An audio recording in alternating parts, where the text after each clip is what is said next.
Yo, yo, yo, and welcome back to the Behind the Cage Door podcast. My name is Jake Littman, and I am your host. Today, we will be interviewing Charles Radtke, fresh off signing the ink on his UFC contract, and it was an awesome interview. Great talking with him, and I can't wait to share that with you guys.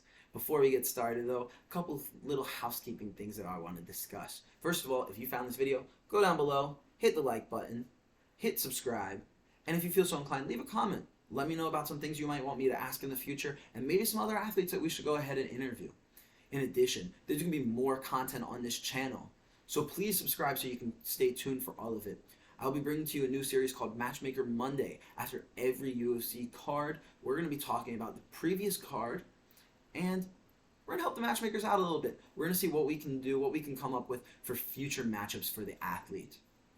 Now, the biggest news of them all is this page now is sponsored. So this video today is sponsored by Cold Water Plasma and Good State Health Solutions.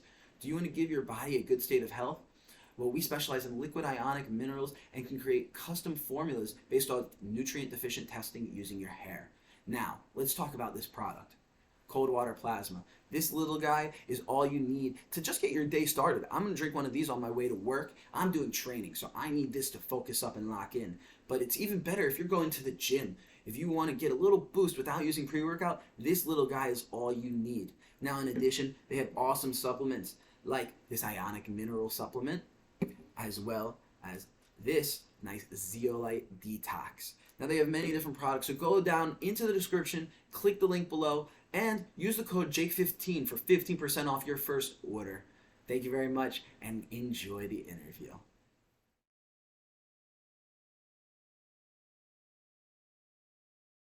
Welcome back, fight fans. Here with episode 10 today with Charles Chuck Buffalo Radtke. What's going on today?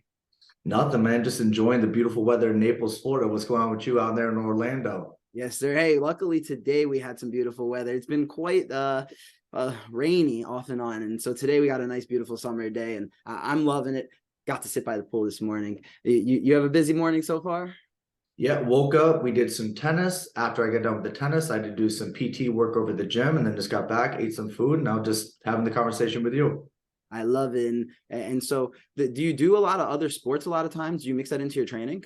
Yeah, I like to, like, it just, you want to have things that are fun. Like I like to bike ride. I like to go on long jogs, long walks on the beach, all that fun jazz. I like to do tennis. So it's just anything that I can kind of get my hands on to get outside of fighting too, because if you're just focusing on fighting entirely the time, you just get burnt out. And I know fighting's a big part of your life. And we've got some big news recently. You signed the big contract. Dana White came calling. How does that feel? Feels amazing. I think it's like the moment that you look to surrender when you're just completely okay with life. You're grateful for what you have, that the opportunities come to you. And that's what happened. Absolutely. And those opportunities come to those people that deserve it the most. And you definitely didn't take the easy path. I mean, 7-3 as a pro, 7-1 as an amateur. Was there a fight or a certain moment where you knew like this was what's right for me? This is where my future lies? It was the Lopez fight. The Lopez fight was the coming out party, and everybody knew it too. Yeah. It was I was thinking to myself, if I am 3-3 and I get this next loss, or if I lose this next fight, I'm done. It was do or die at that situation. And I felt that was like, it really ignited the fire within me. When that happened, I think I had like a dopamine crash for like 2 weeks because I was so hyped up at that fight. I was trying to fight people into the crowd. I was flicking everybody off. And then after the fight, Rob Haydick came up to me cage side, and I'm thinking that he's going to tell me I'm never allowed back at that place again because they have like codes of conduct that they follow by. And so I'm thinking he's kicking me out for sure. He's like, no. UFC Fight Pass wants to talk to you. They love you. And I was like, oh shit. Well, thank God I didn't get kicked out. And so flipping the bird turns to you getting put on television for the entire world to see. Yeah. Yeah. And I'm sure for you, that's an opportunity you won't ever turn down. No, and like I'm a huge fan of the Diaz brothers, and like when I come to fight, it's more of a thing like you might get beat up before the fight, during the fight, or after the fight. It's just, it really depends. I'm kind of chaos. Like I'm a good guy when it's outside the cage, but as soon as it gets into the cage, like I'm all in. So before that fight too, Lopez came in there gambling that night, right? And the people like while I'm walking in there, I had my tracksuit on, right? Like my RBCA tracksuit on with my nasal strip. I'm ready to rock and roll. And then I hear from my friend, he's like, you won't believe what Lopez is doing. And I really don't care. He's like, he's gambling right now. And that's when I knew his head wasn't in the game. He sold like $20,000 in tickets that night at that venue at the event. So like everybody in that crowd was just booing me, talking shit to me. So it's kind of like, I prefer that than people cheering for me. I'd rather than boo me because there's keys to success for people. Some people like to be the person that's favored to win, right? To have that right on the shoulder. I have the chip on my shoulder. So every time that happens, it just fuels me because every one of my fights, I was usually the underdog. And that's something I've noticed a lot. And I want to backtrack slightly because you said you admired the Diaz brothers. And I actually think it was the Lopez fight where the broadcast, John Morgan and CM Punk, I believe, they were comparing you to the Diaz brothers in your style of fight. And so for me, I mean, early in your career, and I'm just going to take a look and double check my work here. We've got Austin Hubbard was a matchup, Justin Montalvo, Piersma. I mean, these are a lot of guys that, have had good careers. And so for you, where does this energy come from to take these challenges and be the underdog and come into enemy territory and just dominate? I think it's just my whole career. Like since I even started grappling as well too. I did like one intermediate grappling match and then I went to the expert pro divisions and I was willing to put it all on the line because I always feel like I want to step up at that level of competition and see what I'm really made of. And I'm really honest with myself to say, am I good enough to compete at the highest levels? And I also do say the same thing too. If I can't beat this guy like Piersma or Matavo or any of these other guys, why should I go to the UFC? It doesn't make sense. So to put yourself on the line, which is what a lot of people respect, is to go out there, put it on the line and take the toughest competitions because I think more times than ever, like in boxing, they want people to have a 23-0 record, right? I think that's really beneficial, but where's the test? Where's the test at to really test your character? Because I've had mine tested all the way through. I started off 2-0, and then I had 2 losses from Austin Hubbard and Chris Gonzalez, both great fighters. After that, I had 1-1, lost 1. And then I was like, you know what? I'm going to go to 170. I'm going to see what happens. And after that Lopez fight, that's when everything changed around. And it was because I had 15 more pounds of water inside my system for what I thought was going to be the deficit, which is the size of the 170ers, was my demise because I felt like I need to cut more weight. I need to get my weight lower so I can compete with the 155ers. But in reality, when I hit people at 155, they would get knocked down. Whenever I hit people at 170, they don't fucking move. They're done. They're dead. You see it. And that left hook against Lopez was nasty. Yeah. And that wasn't the only one. Yeah, I think the one for the Crump fight was even better because it was clean. It was really clean. I think that the Lopez one was more barbaric and had a lot of energy to it, and people loved that one. But I think that for me, the beauty was in the Crump knockout. And so now you're running off that high, that big last win that you had that's now boosted you up to the UFC. Yeah. We'll talk about the short term later. Long term, who's the dream person that you want to fight in the UFC? For the title, whoever has the title. I mean, for me personally, one of the people who I see myself projecting me to the top is probably Ian Gary. That's what I think. I think that with him, a lot of his matchups has been him being the bully. And I think that when he meets somebody who comes in there that actually wants to win, who's going to push that test, that undefeated record that he has, I think we're going to really figure out who's about it, who's not. And that's one of the guys who's on the rise at the moment and makes the most sense. Now, if he goes through and he beats his next opponent, that may not make as much sense. But talking about right now in this current situation, he's one of those guys that makes sense. But when I go out there and I beat the first guy, that would be the next guy I would want to compete against. So now let's talk short term. Do we know who that next guy is going to be?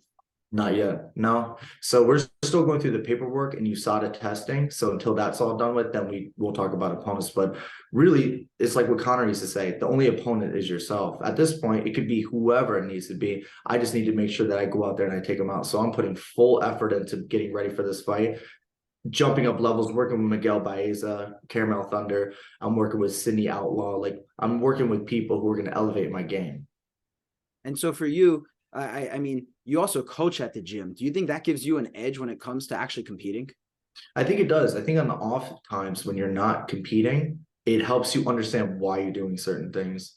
You break it down to a simpler level to be like, because people are asking you questions like, oh, well, why do you do this way? Sometimes most of the things that good athletes do is natural, but you don't really know why you're doing it. You're just naturally doing it over like time and time again doing it. But then when somebody asks these questions, you're like, why is he asking this dumbass question?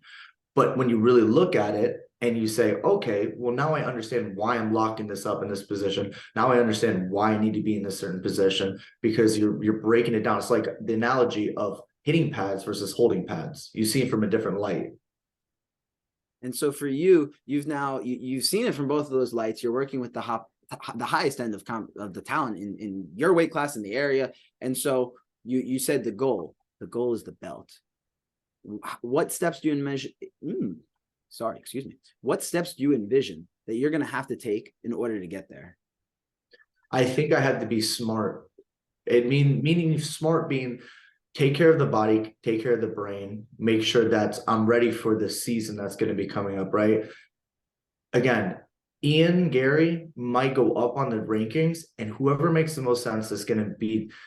I want to make it to about 4 to 5 fights to get me to that top ranking, but be intelligent with it. Promote myself, right? When it's that, they better hope to God they don't give me that mic, because they give me the microphone, I'll get anything I want. So to make sure that I go out there, I get the fights that make the most sense logistically, right? I wouldn't be a guy who'd be like, I want Chimaev next. That doesn't make sense. But it would make sense if you thought about it right now. It would make sense with Ian Gary. Ian Gary is the type of guy, he's on the rise, but he's not necessarily in the rankings quite yet. But making sure that I'm going with people at the level of where it makes the most sense, but people that have hype behind them. Wipe off the hype trains, make sure they have amazing finishes, talk shit along the way, and that's going to be the road to my success. And I love that, because that mentality that really is, I mean, you look at guys like Paddy Pimblett. I mean, that's really the way that people get to stardom, and that's how your profile rises quickly. And so for you, where did this shit talking mentality and this, ability to thrive under chaos, where did this come from? I think it was just through the fire. I think it came from the Lopez fight. I think that was the birth of it all. Just I said to myself, is this going to be my first UFC fight too? I said to myself, I'm going to let it all hang out. I got nothing to lose in this. He's supposed to be the guy to win. I'm just supposed to go in there and be the sheep, right? So this is going to be the same opportunity for this UFC fight. They're bringing me in there. I always keep myself in this perspective. They're bringing in me in there to lose. I'm going to go in there and I'm going to completely obliterate this person. I'm not going to hold anything back. Everything is coming out. And by the end of the fight, I'm going to make sure that it's, remember what CM Punk said? You did a 10 out of 10 for the fight, and you did 10 out of 10 for the promotion as well too. I could do that every time. And people are like, you have this false sense of security where you think that you can get maybe 2 years and you can get the belt. It doesn't make sense, right? But if you do it the right way, if you get the performances and you can talk well, you can get there. It's hard, but you have to do it based on what fights make the most sense and get people excited about the fight. That's what you want to do. Because I'm a competitor, I love to compete, but I also love to get in the fight and get out of the fight healthy as well.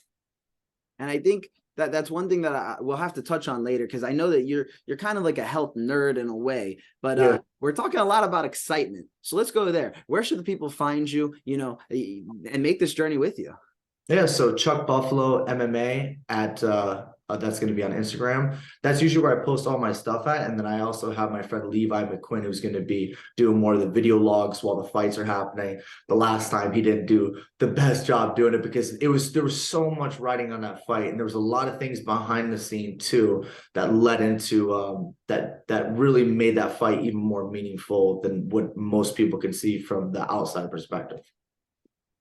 And so now you're stepping into the UFC, and that energy and that momentum is following you. So really take me through your pre-fight journey. What gets you to the cage? What puts you in that zone to be able to go take somebody's heads off? I think it's always there. It doesn't change. I'm pretty much on point the entire time. I tell my friend Chris Franks when he comes down, you better be ready to get fucked up, because when you come down here, we're scrapping. Like, some people like to hit pads before they get done. Like Max Holloway doesn't like to spar or anything before his upcoming fights. Me personally, I like to be in that mindset, that dark mindset, right? Where I'm having fun with the guys, but when it's time to go, it's time to go. Even in the back room, I'm doing the same thing. I'm hitting my people that are in my corner. Usually they come out with black eyes, because that's how I like to warm up. It's what works best for me. So that's how I get myself in. I always stay in it, right? I'm excited about being there. Like for Philadelphia, I was excited about being in Philly because of the history behind it. Well, when it was time to rock and roll, there was this weird moment right before the match too, where like you could see like everything's so heightened at that moment, because it's that moment. It's either you're gonna accomplish this goal or you're gonna be on a long road back, right? It's one of those two. And Raheem was supposed to go to the UFC, right? And I just remember thinking to myself, whatever happens to this motherfucker, I'm just gonna ride with it. It doesn't matter what's gonna happen. I'm just gonna keep going with it. And the kid hits hard, but I was willing to do whatever it takes and be smart and intelligent. And he made the mistake for going for the shot on me, thinking that because of the Piersma fight, that was going to be the road to success. Listen, I'm a lot smarter than that.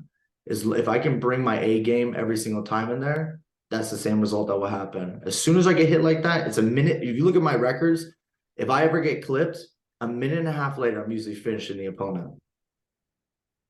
And so you like it like that. I feel like maybe it's that rush, it kind of locks you in a place. Do you feel like that? Like it kind of just like gets you going on the flow?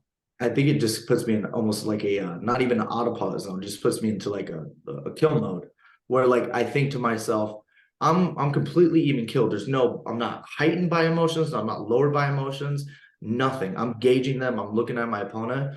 But when that happens, it just puts me into some weird state where I feel nothing. It almost feels like probably the same thing what a serial killer feels like. They have no emotion towards it. And no matter what happens, no matter what I do to them, I could care less. Like with the Lopez one, I hit him. I knew he was knocked out. I hit him because I wanted to make a statement. And I flicked him off when he was out cold too, because I have no emotion towards people like that. That could have been me. And that could have been my wife seeing me get knocked out. So this is not, as much as like people like to bring their children to these events, this is not an event for children to be going at. This is an event where you're trying to kill this motherfucker, because it's either you or them. And end of the day, I mean, if you're not locked in on your one goal, the ill intent can be brought onto you, and who knows what's going to happen to your body. And I think that's a side that some people don't understand about the sport, I feel like. No, they don't understand what goes into it leading up the PR, like the PT work I was just doing, just to make sure the body is holding together, especially like you start getting up on age. I'm 32. I'm not a young buck anymore. I used to ask questions. Now people are asking me questions, right? So it's about keeping the body together, going into the fight, and make sure that you, as a person, as a smart human being. I know Michael Chandler likes to say, he wears this, he will go out on a shield. He'll do this, he'll do that. I really hope I got people in my corner. Did you watch the fight last night, by the way? Yeah, I was. He should have threw that towel. They should have thrown that towel in. Think? When he holds his children, is he going to have shaky hands or not? I want to make sure that when I'm done with my career, that I can talk to my kids well, that I'm not slurring my words, that my hands are shaky. That's very important to me, because that's why I take it so seriously, is that it's a 1% rule, making sure that every time you're thinking of something that you're doing throughout the day, it's a win. Right? And to think to yourself that you've done all this work and that you're just going to go out there like Michael Chandler versus anyone else, whatever, and be in this crazy, entertaining fight and everybody's excited about it. But what happens to you 15 years down the line? People forget about that. They got quick memory. A lot of people remember Georges St-Pierre and what he did, right? But we all remember how great he was. So you have to make sure you're looking for longevity, because fuck the fans. Fuck everybody else. You got to make sure that you take care of yourself, because at the end of the day, it's only you and your family that really care about you. And that's that mentality. I feel like that's going to keep your head on a swivel. And I was actually at the fights in Jacksonville. And so coming from the crowd, when I saw Emmett get out of the corner, I saw him talking to the doctor at the end of the 4th round. It was scary. But then you see him put his hands up, hype up the crowd, and you see him come out in the 5th round, throwing hands and coming forward and being the aggressor. And there's the other side, the competitor, where it's like, how are you going to tell that guy to stop? Yeah. You know what I would say? I would say live to fight another day. Yeah, you're gonna go out there. He maybe potentially could have, it was too far gone though at that point. I'm saying that he was so beat up and there was so much head trauma in it. There's not like how many times you've ever seen in the UFC somebody really throw in the towel? A couple times. I remember Not often. funny you say this, Nick Diaz versus Nate Diaz, when Nate fought Thompson, he threw in the towel because they care, because they know, they understand that you got to live to fight another day. Yeah, there's an opportunity always to get that knockout finish or whatever. But Josh Emmett took a lot of punishment, and that could change his life forever. He did, and his eye was wearing that damage. I mean, it was pretty gross. It was Oh, nasty. I couldn't even imagine what it was like live too. I mean, he so that everybody understands, that kid is a warrior. That guy is a absolute monster. To be in that mentality, to go out there and do what he did, I give him nothing but respect. But I'm just simply talking from, this is not war, right? Like when we go in there and we're shooting guns off, right? This is a chosen suffering that we're doing. And if you care about that person that's in that cage, if it's me and me being on, I would throw in that towel and I'd be like, you know what? We're not taking this damage. You don't need to go through this anymore. Okay. It doesn't seem like nothing. I mean, in the fifth round, it was very heroic, but what really did he land in that fifth round? After the first few seconds, not very much. No, he's hyped up. But then after that, Topuria just did what he did. He took him to the ground and beat him up. And that was the story of the fight. So talk to me about your team. I mean, obviously this is something that you feel very strongly about. So talk to me about the guys that you've got in your corner and about how they make that impact on you and keep you out of those situations so far throughout your career. I will say one thing. One of probably the most important people is probably my wife. You know, whenever I got hit one time from that Raheem Forrest fight, she didn't care about anything else, about a lot of the other positives that came out of it. She's like, but you got hit. You got hit, right? Everybody who's in my team, like Mike Valley, who's actually helping Yair Rodriguez get ready for his title fight against Alexander Volkanovski, right? Bilal Muhammad, all the people that are surrounding me at this time, right? They're all telling me the same thing. You have to be perfect, right? Bilal Muhammad, right? Fought Vicente Luque. You watch that fight, how it went. Vicente Luque is the more, technical type of guy who should have won that fight. 100%. But Bilal, with his analyst skills, he won that fight because he simply is just better. He's a winner. That's why he can do what he does. And he made the adjustments. So for my team expects perfection along with myself as well too. That's why I take my diet a certain way, my recovery a certain way. Everything in my life is based around performance. You know, like, do you remember when Marvin Hagler used to wear military boots for his long jogs? You ever heard that? I have no. Okay. So tell me the story. Let's talk. So Marvin Hagler, when he would get ready in Cape Cod for his fights, he used to wear military boots. It was a mental thing. It would be like, you know what? I don't need regular running shoes. I'm going to walk in these things. And maybe that does give somebody the mental edge, right? Maybe the mental edge goes down to somebody needed to train 2 hours, 3 hours instead of 60 minutes, right? Because they always say training over 60 minutes increases your mortality rate. Now, you have to think to yourself, am I doing a disservice by being in military boots? Am I banging up my knees, my ankles? Is that going to lower my career down? Am I going to be able to sustain this for the next 5 years, right? For the short term, yes, helps you mentally, right? But what if you're already mentally strong? You say, you know what? I'm going to put some Hokas on. I'm going to make sure that I take care of my knees, my ankles. I'm going to do the ice baths, the saunas, all that. What would make more sense? And so for you, what do you do? What's your key to success? My key to success is knowing that I'm mentally tough and doing every advantage I can possibly find to make sure that my longevity in the sport not only resides to my current athleticism, but in longevity as well too. When I'm done with the sport, I want to make sure I can go on a 10-mile run if I want to. Absolutely. And so, I mean, I feel like thinking long-term health-wise is going to help you so much in making sure that your career can last long and hopefully in the UFC and hopefully very long at a high level in the UFC. So I feel like for you, what are you going to do in the short term when you're looking at these guys that you could potentially be fighting? How do you prepare for that? How do you make sure that your long-term goals and your short-term goals of these exciting fights where you're getting finishes and you're making highlights, how are you going to make sure that these two short and long-term goals blend together? I think I'm just going to keep doing what I'm doing, man. I think I'm doing a really great job. I think I'm going to keep I'm going to change my strategies as needed, because, you know, like almost like coaching as well. There's certain philosophies that you have a year ago that maybe aren't relevant now. I'm always innovating what I'm doing with training. So right now, I think to myself, I am taking every advantage I possibly can. And I'm going to continue to do that. So when I look at myself 6 months from now, I can look back and say, you know what? I didn't know shit back then. And that's just going to continue to happen. That's why my growth is different than everyone else's, is because what I expect and what my wife expects and my Valley expects is perfection. So if I see something that comes out there, new scientific proven evidence of something, and I'm going to put it in there. Like if you look in my closet right now, I have an altitude simulator, right? I have every modality that you can think about there for recovery. Any advantage that I can possibly get, that 1% rule, that is what I'm going to use for this. And so that is going to also help me for the long term as well. By taking care of my body, by making sure to go in there and be perfect, not come out there with any damage, then that allows me not to have my hand shake when I hold my kids one day.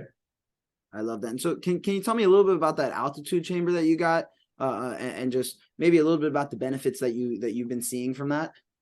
So honestly, I'm going to be really frank with you. The thing about it is, it's really nice if you're like on a treadmill, but they want you to sleep in this thing. It's got like this canopy that sits over it onto your bed. There's no way of like expelling out the air. So it feels like there is air getting pushed into you, but it gets really hot overnight in this canopy. So, but with that being said, I only do it for training camps because it's so miserable to sleep in this thing, right? But the benefits are, you essentially it's going to give you a third lung, right? Because it's mimicking 10,000 feet, 18,000 feet, and you're sleeping inside this thing. So your recovery is enhancing as well. So like that is something where when I was using it, you can totally notice the difference of when you're going on the treadmill, when you're training, you just have that extra oomph in your step.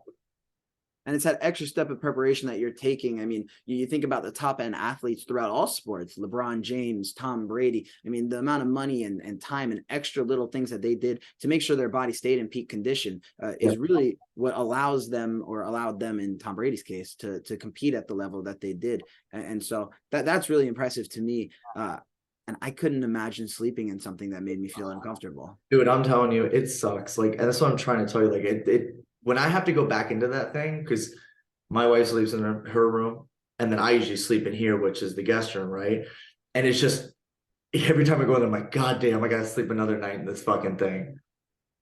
But at the end of the day, you got to do it. Like it's chosen suffering, right? I want the advantage. If it's going to give me that 1% that's going to bring me over the board, I'm willing to do it. I'm willing to sacrifice and do it. And I'm sure for your wife too. I mean, I'm sure that's just another one of the sacrifices that she has to make. How important is, that support system for you? It was immense. I said to her, as soon as we got this call up to the UFC, I said, the only thing that matters to me is my family, right? And I'm willing to, the only way I'm going to do this if we're all in together. That's it. I said, if we're going to do this together, we do it 100%, or we're not going to do it at all, right? And I couldn't ask for a better partner too. You're talking about a person who's willing to sacrifice everything. She moved away from her perfect life in Chicago to come be with me. And she didn't know, right? Like what you're explaining too, like we're talking about, I was a 3-3 fighter when she met me, right? Granted, a lot of people knew that I was pretty good, right? But still, like a 3-3 fighter, you're going to move and transition all these things for a guy like that. And then the one thing that makes me happy is that what I told her, I said, one goal is going to be that I'm going to win the CFFC welterweight title. The next goal is I'm going to be in the UFC. And the last goal is I'm going to win the UFC undisputed welterweight championship, right? And we've already accomplished 2 of those goals. So she can't deny me anymore. I look crazy for a long time, but she can't deny me anymore. And her support as of lately, since we've been doing everything, we're going over. She came with me to go over with Miguel Baeza and Sydney Outlaw. She videotapes the whole things, and we sit and we talk to each other about it. We make sure that what we need to make adjustments on. And I'm telling you, I was shadowboxing, right? So I'm sitting over there and she's watching me. She says, "Who are you shadowboxing? Your grandmother?" She just keeps it real. That's that perfection that's always being chased.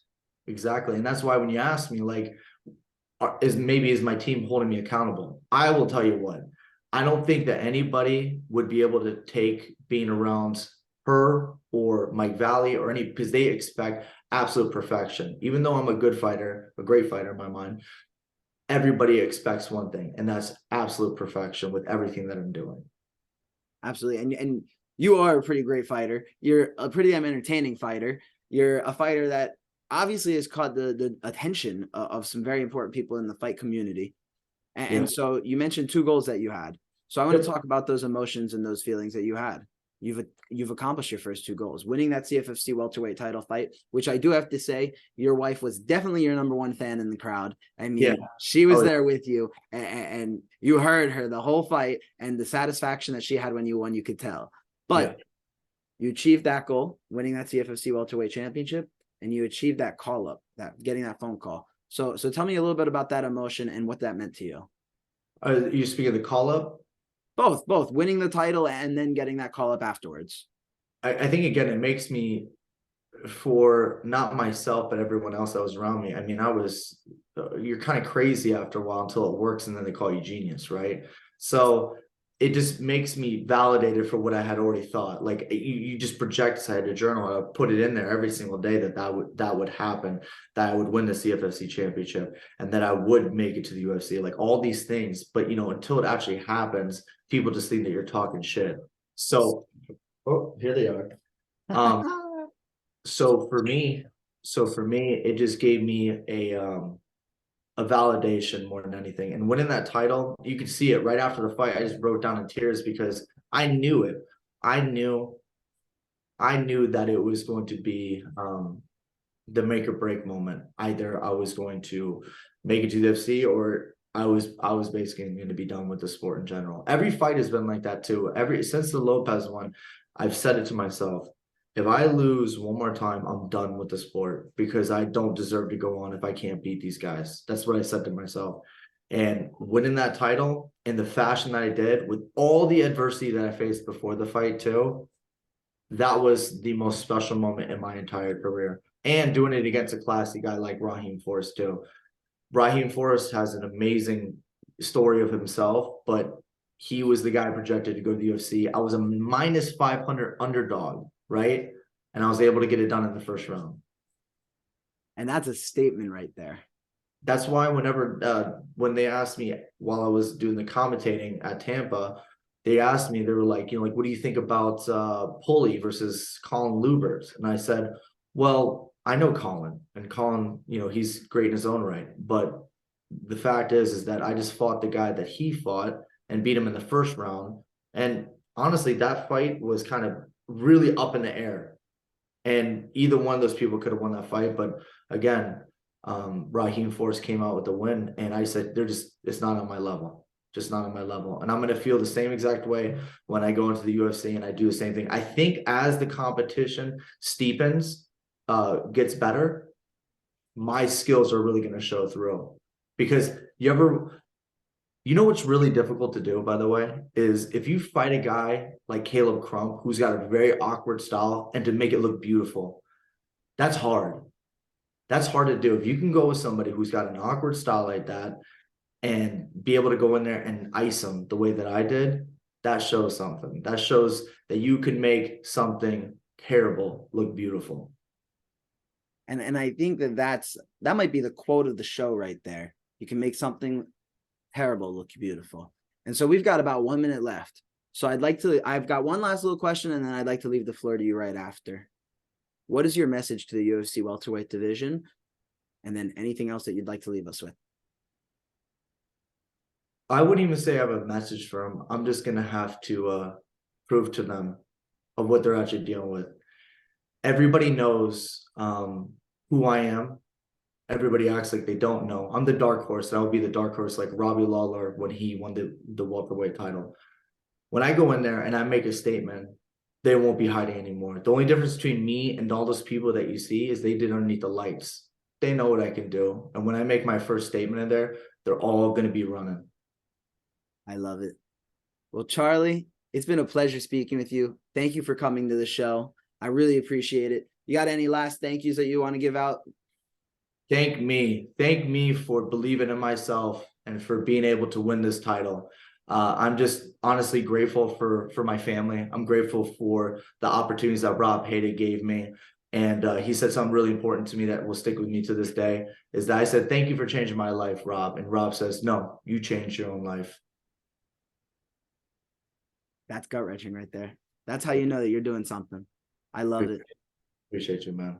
I love it. All right, fellas. Thank you guys for tuning in. Stay tuned for the rest and follow this man. His journey is just getting started. We're out.